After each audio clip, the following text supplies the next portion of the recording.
क्या आपने कभी रक्त पिशाचनी महल देखा है?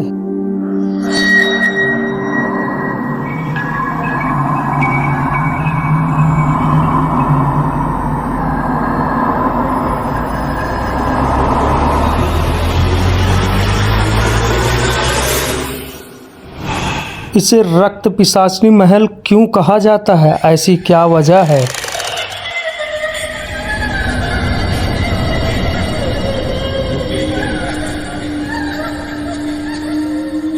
इस महल का ये प्रवेश द्वार है, लेकिन यहाँ पर हर कोई आने से बचता है। कहते हैं यहाँ पर अंदर प्रवेश करने वाला बाहर नहीं निकल पाता है। आखिर इसकी वजह क्या है?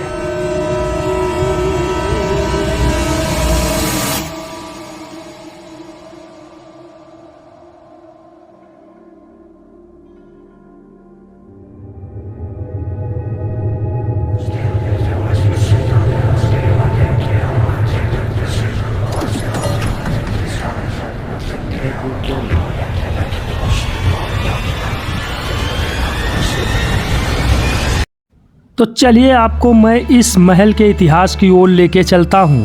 कैसे इस महल का निर्माण हुआ और कैसे इस महल को छोड़ दिया गया। इस महल का निर्माण एक राजा ने करवाया था और उसका करवाने का मकसद था वो अपनी प्रजा को बेहद सुरक्षित रखना चाहता था, जिसकी वजह से वो अपने साम्राज्य के चारों तरफ 18 महल बनवा दिए और वो सभी महल पहाड़ियों के चोटियों पर थे, जहां से वो अपनी प्रजा का देख रेख करता था। लेकिन ये महल बीचों बीच राज्य के एक तालाब के बीचों बीच बनवाया था, जहां पर उसे एक ऐसी जगह दिखी थी जिसमें चारों तरफ से तो पानी भरा था, लेकिन बीच में एक ऐसा समतल भूमि थी जहां पर कोई महल बनवाया जा सके। इस तालाब की चौड़ाई करीब 100 मीटर चौड़ा है और लंबाई पूरे इस महल को घेर रखी है। इस तालाब के बीचों बीच करीब 5 से 7 बीघे के बीच की ज़मीन बची हुई थी जो समतल भूमि थी, और यही वजह थी कि ये महल बनाने के लिए सबसे उपयुक्त स्थान था और सुरक्षित भी था, क्योंकि अधिकतर जो राजा महल बनवाते थे उसके चारों तरफ खाई का एक निर्माण कराते थे कि ताकि कोई दुश्मन उस पर अटैक न कर सके। अगर अटैक करता है भी तो उस नदी को क्रॉस न कर सके, उस तालाब को क्रॉस न कर सके। वैसे राजा के लिए ये सारी चीज़ें यहाँ पर बड़ी सुगमता से ही मिल गई थी, और उन्होंने शुभ मुहूर्त के लिए कुछ विद्वानों को बुलाया और उनसे इसके बारे में पूछा, तो उन्होंने भी बताया कि ये बहुत ही उपयुक्त ज़मीन है, सुंदर है और बहुत ही अच्छी ज़मीन है। अगर यहाँ पर महल का निर्माण होता है तो ये राजा के लिए बहुत ही अच्छी बात है और सुख और समृद्धि यहाँ से उसे प्राप्त होगी। राजा ने भी ये बात सुन करके खुशी खुशी उस जगह पर महल बनाने के लिए स्वीकृति दे दी। राजा ने ये आदेश दिया कि इस महल को बनाने के लिए पुराने कारीगर नहीं, नए कारीगर मंगाए जाएंगे और वो इस पूरे भारतवर्ष से कोने कोने से मंगाए जाएंगे। और यही वजह थी कि इस महल को बनने के बाद इसमें भारत के हर क्षेत्र की उत्कृष्ट शैली आपको देखने को मिलेगी। यानी कि आप इस प्रकार से कह सकते हैं कि भारत की मिस्र शैली का एक अच्छा उदाहरण इसे माना जा सकता है। वैसे इसे बनाने के लिए जो कारीगरों ने उपयुक्त इसका स्ट्रक्चर तैयार किया था वो ये था कि निचला हिस्सा इतना अंधेरा था कि जहाँ पर कोई प्रवेश करता है तो इन्हीं भूल भुलैया में भटक कर अपने प्राण दे देगा। देखिए निचला स्तर कितना ही भयानक है, कितना ही डरवाना है। आखिर इस डरावने से इस स्ट्रक्चर को बनाने की आवश्यकता क्या पड़ी थी? हाँ, माना जा सकता है कि शायद ये सुरक्षा की दृष्टि से बनाया गया होगा, लेकिन वहीं इसका जो ऊपरी भाग है इतना बाखूबी खूबसूरती के साथ बनाया गया था कि इसको देखने के बाद आपकी आंखें भरेंगी नहीं, आप लगातार इसे देखते रहेंगे, आपकी इच्छाएं कभी नहीं मरेंगी। और ये 5 से 7 बीघे के बीच में बना हुआ इतना उत्कृष्ट नमूना है। आप देख सकते हैं कि इसके एक एक खंभों को इतने शानदार नमूने के साथ बनाया गया है कि जो आज भी एकदम आपको एक एक उसके पुर्जे एकदम स्पष्ट रूप से दिखाई देंगे। छोटी छोटी नक्काशियाँ आज भी नहीं टूटी हैं। आखिर इसका पत्थर कहाँ से लाया गया था, और इतना मजबूत पत्थर कि कई सौ सालों के बाद इसमें किसी भी प्रकार का लोना वगैरह भी नहीं लगा और ये बिल्कुल आज भी चमक रहा है। चलिए अभी मैं आपको उस कहानी की ओर लेके चल रहा हूँ कि इसे क्यों बनवाया गया था। राजा ने अपनी एक बेटी के कहने पर इसका निर्माण करवाया था। उसकी बेटी की इच्छा थी कि एक ऐसा महल बने जो भव्यता के रूप में इस यहाँ पर स्थित जितने भी राजा हैं सभी राजाओं के महल से अद्वितीय हो। और हुआ भी यही, क्योंकि इसमें देश के कोने कोने के कारीगर आए हुए थे। आप देखिए मेरे पीछे इसमें आपको सनलाइट नज़र आ रही होगी येलो कलर की, और जब सुबह होती है तो पूरा दिन ये महल बिल्कुल एकदम येलो कलर में जलता रहता है। ऐसा लगता है कि मानो यहाँ पर किसी प्रकार की लाइटें लगा दी गई हों, और रात में चांदनी रात में तो ये ताजमहल को भी फेल कर देता है। अब आपको इस कहानी के बाद लेके चल रहा हूँ उस कहानी की ओर कि किस प्रकार से यह रक्त पिशाचनी महल बन गया। जब इस महल को बना करके कारीगर ने तैयार किया और महाराज से बोला कि आपका महल अब आपको सौंपने का समय आ चुका है, और इस महल की सारी भव्यतापूर्ण तैयारी कर ली गई है और ये बनके पूर्ण रूप से तैयार हो चुका। राजा बहुत खुश होते हैं और सभी वहाँ पर जो भी कारीगर थे उनको पुरस्कृत करते हैं, और पुरस्कृत में हीरे जेवरात उन्हें भर भर के देते हैं। और उनकी बेटी जब इस महल को देखती है तो वो बच्ची इतनी खुश होती है कि फिर अपने पिताजी से बोलती है कि जिन लोगों ने इसमें सहयोग दिया है उसमें कारीगर का ही हाथ नहीं है, बल्कि इसमें वो मज़दूरों का भी हाथ है जिन्होंने 2 वक्त की रोटी के लिए भी तरस गए थे इस महल को बनाते बनाते। अतः आपसे अनुरोध है कि उनको भी कुछ ना कुछ दान दिया जाए।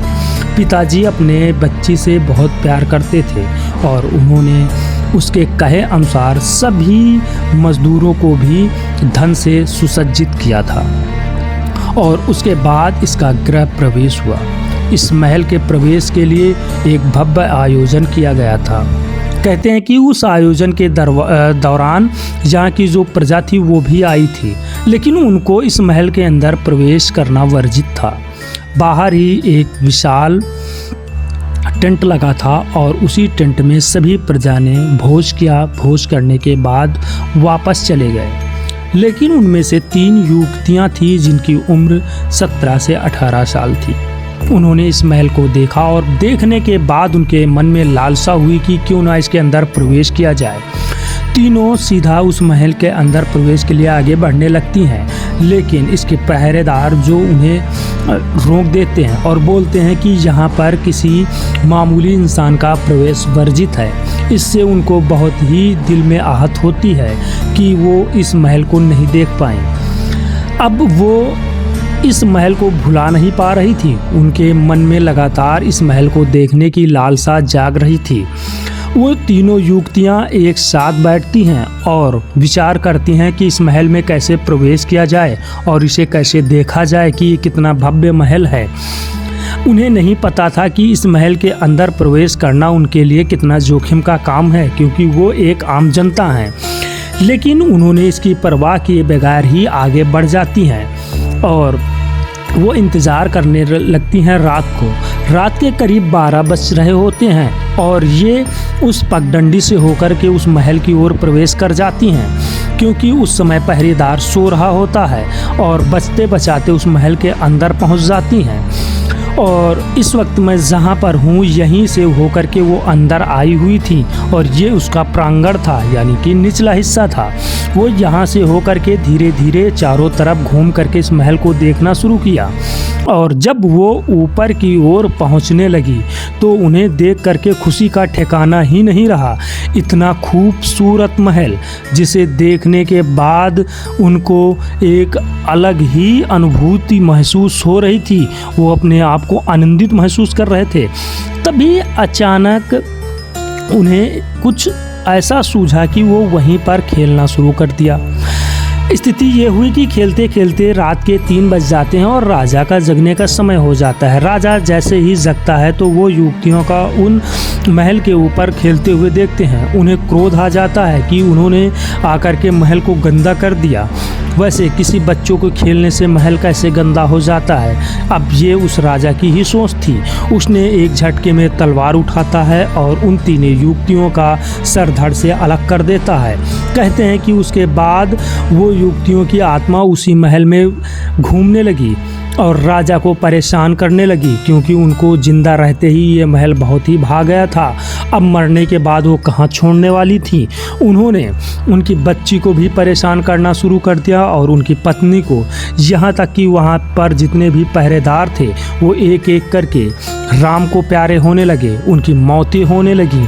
अब राजा घबरा जाता है और वो ये महल छोड़ करके भाग खड़ा होता है। देखिए कितना भव्य महल एक झटके में ही राजा छोड़ देता है।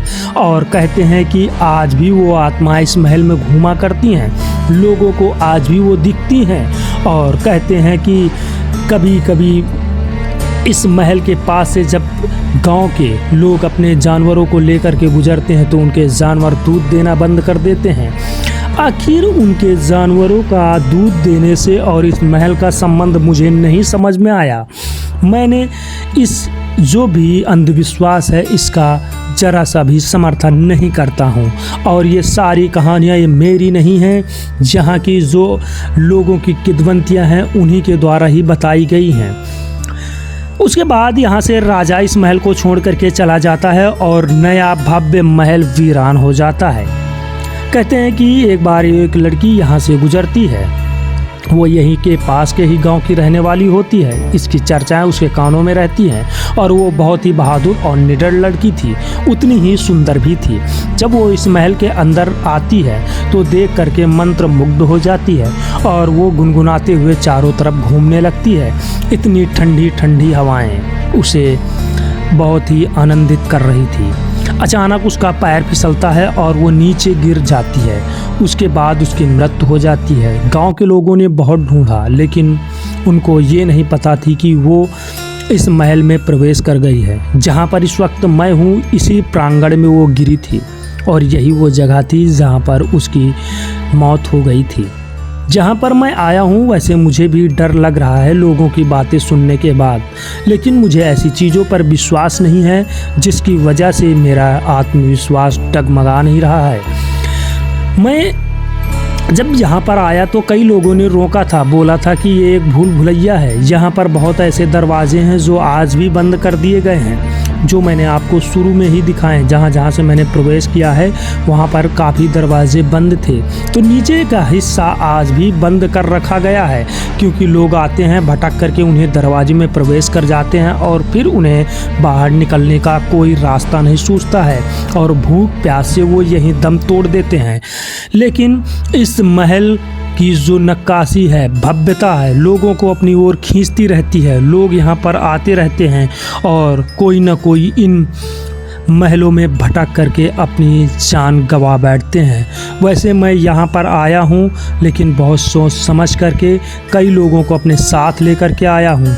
देखिए ये वही द्वार है जहाँ से वो 3 लड़कियाँ इस महल के ऊपरी हिस्से में गई थी। देखिए इसके बाद ये कितना भयानक महल जो कि निचला हिस्सा है, ऊपर कितना खूबसूरत लगने लगता है। ऐसा लगता है मानो किसी नई दुनिया में आ गए हों, स्वर्ग में आ गए हों। वैसे हमने जब इसमें प्रवेश किया था तो मुझे भी लग रहा था कि शायद ऐसा कुछ होगा, क्योंकि यहाँ पर प्रवेश करने पर ही डर लगता है। वैसे डर लगेगा क्यों नहीं, इतना भयानक महल है।